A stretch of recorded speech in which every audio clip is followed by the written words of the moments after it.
नमस्ते। पिछले कुछ हफ्तों में अंतरिक्ष की दुनिया में इतनी ज्यादा हलचल हुई है कि लग रहा है मानो खेल के नियम ही बदल गए हैं। जो दौड़ दशकों पहले मतलब देशों के बीच शुरू हुई थी, अब वो अरबों पतियों की कंपनियों के बीच एक नई शक्ल ले चुकी है। आज हम इसी पर गहराई से बात करेंगे। बिल्कुल। और हम देखेंगे कि कैसे अमेरिका में स्पेसएक्स के दबदबे को एक नई चुनौती मिली है। हाँ, दुनिया के दूसरे देश अपनी महत्वाकांक्षाओं को कैसे पंख दे रहे हैं और इस सारी रेस का हमारी धरती पर क्या असर पड़ रहा है। सही। ये एक जटिल लेकिन बहुत ही रोमांचक कहानी है। और इस कहानी की परतें खोलने में हमारी मदद कर रहे हैं स्टाइलो न्यूज के जरिए मिले ढेरों सूत्र। ये गहन चर्चा प्रो वेव आईटी एआई द्वारा प्रायोजित है और स्टाइलो न्यूज, जो कि एक एआई संचालित समाचार एप्लीकेशन है, आपके लिए लेकर आया है। तो चलिए शुरुआत करते हैं। हाँ, तो शुरुआत वहीं से करते हैं जहां सबसे ज्यादा एक्शन है, अमेरिका में चल रही कमर्शियल स्पेस रेस से। हाँ, और यहाँ कहानी का सबसे बड़ा मोड़ आया 13 नवंबर को। हम सबकी नजरें तो स्पेसएक्स पर थीं, लेकिन जेफ बेजोस की कंपनी ब्लू ओरिजिन ने सबको चौंका दिया। अच्छा। उनके विशाल न्यू ग्लेन रॉकेट ने न सिर्फ नासा के स्कैबेडेड मिशन को सफलतापूर्वक मंगल की ओर रवाना किया, बल्कि अपने भारी भरकम बूस्टर को समुद्र में एक तैरते हुए प्लेटफॉर्म पर वापस उतार भी लिया। और ये कोई छोटी बात नहीं है। मतलब अब तक ये करिश्मा सिर्फ स्पेसएक्स ही कर पाई थी। बिल्कुल। ये समझना जरूरी है कि ये कितना मुश्किल है। आप एक गगनचुंबी इमारत के आकार के रॉकेट को अंतरिक्ष से वापस ला रहे हैं और उसे एक छोटे से तैरते हुए जहाज पर सटीकता से उतार रहे हैं। हाँ, ये इंजीनियरिंग की एक अविश्वसनीय मिसाल है। और इसका महत्व सिर्फ तकनीकी नहीं है, ये स्पेसएक्स के लगभग एकाधिकार को सीधी चुनौती है। बिल्कुल। सोचिए, अगर बाजार में सिर्फ एक ही खिलाड़ी हो तो नवाचार धीमा पड़ सकता है, कीमतें मनमानी हो सकती हैं। सही कहा। ब्लू ओरिजिन की यह सफलता पूरे उद्योग पर और तेजी से आगे बढ़ने का दबाव बनाएगी। इसका मतलब है अंतरिक्ष तक पहुंच भविष्य में और सस्ती और सुलभ हो सकती है। जिसका फायदा आखिरकार हम सभी को होगा। हाँ। मुझे तो सबसे दिलचस्प बात ये लगी कि एलन मस्क ने खुद उन्हें बधाई दी। हाँ, वो भी था। इन दोनों के बीच इतनी प्रतिद्वंदिता की कहानियों के बाद ये देखना थोड़ा अजीब भी था और अच्छा भी लगा। ये क्या दिखाता है? ये एक स्वस्थ प्रतिस्पर्धा का संकेत है। जब प्रतियोगी एक दूसरे की सफलताओं को स्वीकार करते हैं तो ये दिखाता है कि उद्योग परिपक्व हो रहा है।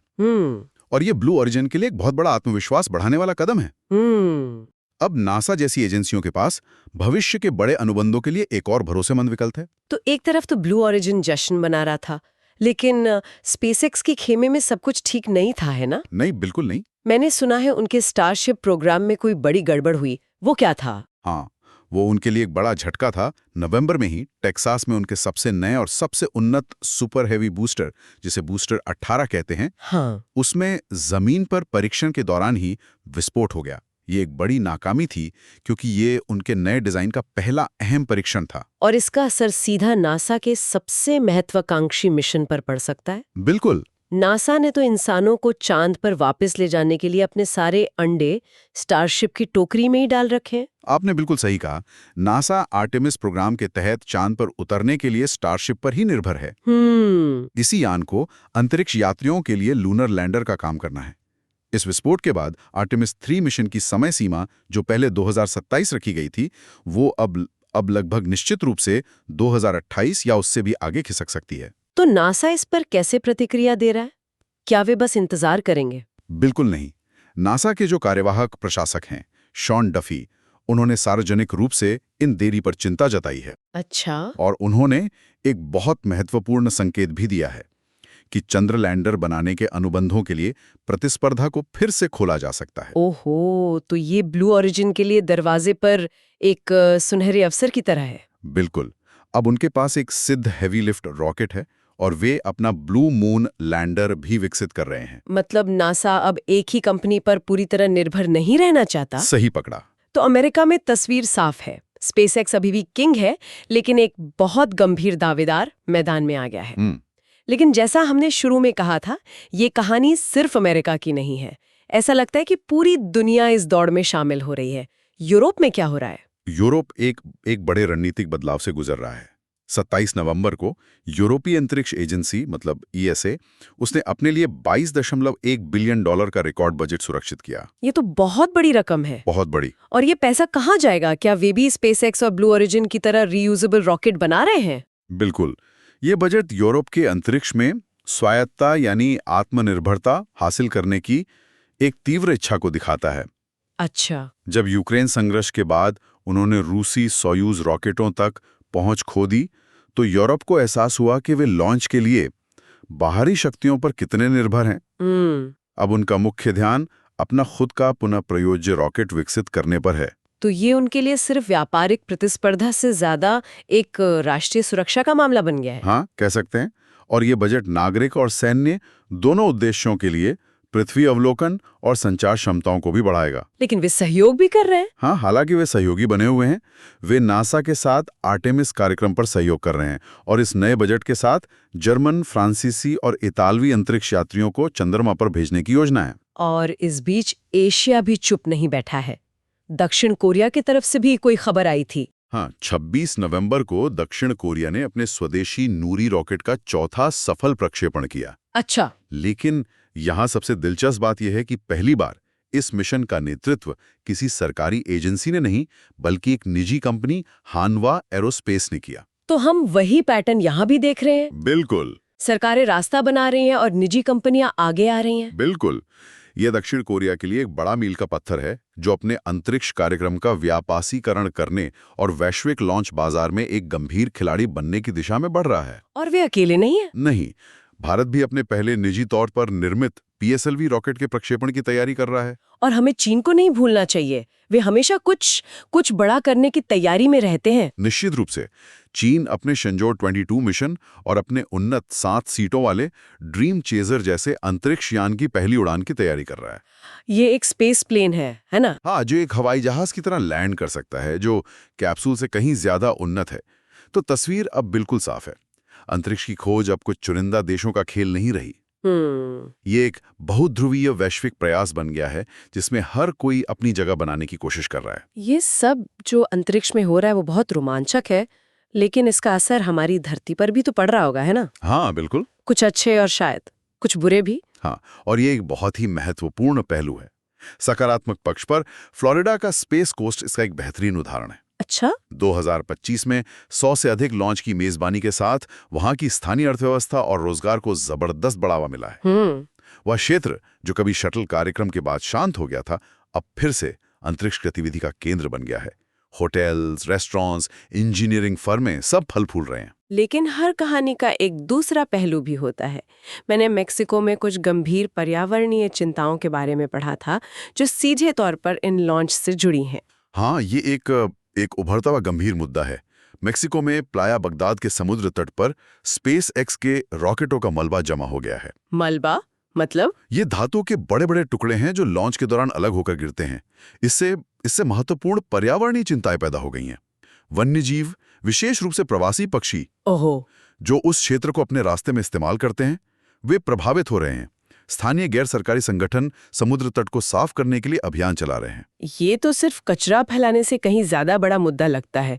ये तो एक देश की संप्रभुता का भी सवाल बन गया है। बिल्कुल। मैक्सिकन सरकार ने इस मुद्दे पर अमेरिका से जवाबदेही की मांग की है और ये अंतरिक्ष गतिविधियों के लिए अंतर्राष्ट्रीय नियमों और जिम्मेदारियों पर एक बहुत ही महत्वपूर्ण सवाल खड़ा करता है। सही। जैसे जैसे लॉन्च की संख्या सैकड़ों में बढ़ रही है, हमें ये पता लगाने की जरूरत होगी कि अंतरिक्ष मलबे के लिए कौन जिम्मेदार है, चाहे वो कक्षा में तैर रहा हो या पृथ्वी पर वापस गिर जाए। और इस पर कोई नियम नहीं है अभी तक इस पर कोई स्पष्ट अंतर्राष्ट्रीय कानून नहीं है। तो ये साफ है कि जैसे जैसे हम अंतरिक्ष में और आगे बढ़ रहे हैं, हमें पृथ्वी पर इसके परिणामों से अधिक सावधानी से निपटना होगा। चलिए अब भविष्य की ओर देखते हैं। आने वाले कुछ महीनों में ऐसी कौन सी बड़ी घटनाएं हैं जिन पर हमारी नजर होनी चाहिए? कई महत्वपूर्ण घटनाएं आने वाली हैं। सबसे पहले सबकी नजरें स्पेसएक्स पर होंगी। अपनी हालिया नाकामी के बावजूद वो 2026 की शुरुआत में अपने संशोधित और बेहतर स्टारशिप V3 का परीक्षण करने का लक्ष्य रखेंगे। ये न केवल स्पेसएक्स के लिए बल्कि नासा के आर्टेमिस कार्यक्रम के भविष्य के लिए एक करो या मरो वाला क्षण होगा। और ब्लू ओरिजिन, क्या वे अपनी हालिया सफलता को आगे बढ़ा पाएंगे? वे यही उम्मीद कर रहे हैं। वे 2026 में अपने ब्लू मून चंद्र लैंडर को लॉन्च करने की योजना बना रहे हैं, जो उनकी चांद पर उतरने की क्षमताओं का एक महत्वपूर्ण प्रदर्शन होगा। अच्छा। अगर वे ऐसा कर पाते हैं तो वे नासा के लिए एक और भी आकर्षक विकल्प बन जाएंगे। और इन कंपनियों के अलावा खुद नासा की क्या योजना है? नासा 2026 में आर्टेमिस 2 मिशन लॉन्च करने की तैयारी कर रहा है। ये अपोलो युग के बाद चंद्रमा की परिक्रमा करने वाला पहला मानव युक्त मिशन होगा। पहला मानव युक्त मिशन? हाँ, 4 अंतरिक्ष यात्री उस ऐतिहासिक यात्रा पर होंगे। ये आधी सदी के बाद इंसानों को चांद के करीब ले जाने वाला एक बहुत ही भावुक और महत्वपूर्ण क्षण होगा। और अंत में चीन का क्या? चीन ज्यादा इंतजार नहीं कर रहा है। वे दिसंबर 2025 यानी बहुत जल्द अपना शिंजू 22 मिशन लॉन्च करने वाले हैं। ये सभी घटनाएं मिलकर न केवल इन कंपनियों और देशों के भविष्य को आकार देंगी, बल्कि यह भी तय करेंगी कि मानवता अगले दशक में अंतरिक्ष की खोज कैसे करेगी। बिल्कुल, का एक नया युग है। इसमें कई खिलाड़ी हैं, दाव बहुत ऊंचे हैं और अवसर अविश्वसनीय हैं। ये देखना दिलचस्प होगा कि ये सब कैसे सामने आता है। बिल्कुल, अगला दशक शायद मानव इतिहास के सबसे रोमांचक दशकों में से एक होने वाला है। आज की इस सारी गहन जानकारी स्टाइलो न्यूज़ द्वारा प्रदान की गई थी। स्टाइलो न्यूज़ एक अनूठा मोबाइल और कंप्यूटर ऐप है जिसे आप डाउनलोड कर सकते हैं। यह आपको सैकड़ों पारंपरिक समाचार स्रोतों और एक्स, जिसे पहले ट्विटर कहते थे, से अपनी पसंद के अनुसार खुफिया शैली की जानकारी प्रदान करता है। और इसमें आप वैश्विक घटनाओं को ट्रैक कर सकते हैं, कई भाषाओं में जानकारी पा सकते हैं और प्रमुख निर्णयकर्ताओं के दृष्टिकोण को समझ सकते हैं। सब कुछ एक ही जगह पर। मांग पर AI संचालित समाचार प्राप्त करने के लिए www.stylonews.com पर जाएं और आज ही स्टाइलो न्यूज़ की सब्सक्रिप्शन लें। आज हमें सुनने के लिए आपका बहुत बहुत धन्यवाद। धन्यवाद। यदि कोई ऐसा विषय है जिस पर आप चाहते हैं कि हम भविष्य में गहराई से विश्लेषण करें, तो कृपया हमें बताएं। और हाँ, नवीनतम जानकारी के लिए अपने पसंदीदा सोशल मीडिया पर स्टाइलो न्यूज़ को फॉलो करना ना भूलें। हमारी इस पूरी बातचीत के दौरान एक सवाल मेरे दिमाग में बार बार आता रहा और मैं चाहूंगा कि हमारे श्रोता भी इस पर सोचें। जैसे जैसे ये शक्तिशाली निजी कंपनियां अंतरिक्ष में सरकार से भी बड़ी भूमिका निभा रही हैं और चांद और मंगल तक पहुंचने की क्षमता विकसित कर रही हैं, तो ये कौन तय करेगा कि वहां के नियम क्या होंगे? जब कोई निजी कंपनी चांद पर बेस बना सकती है, तो ये कैसे सुनिश्चित किया जाए कि यह पूरी मानवता के भविष्य के लिए हो, ना कि सिर्फ कुछ लोगों के फायदे के लिए? ये एक बहुत बड़ा सवाल है। हाँ, ये एक बड़ा सवाल है जिसका जवाब हमें आने वाले समय में खोजना होगा।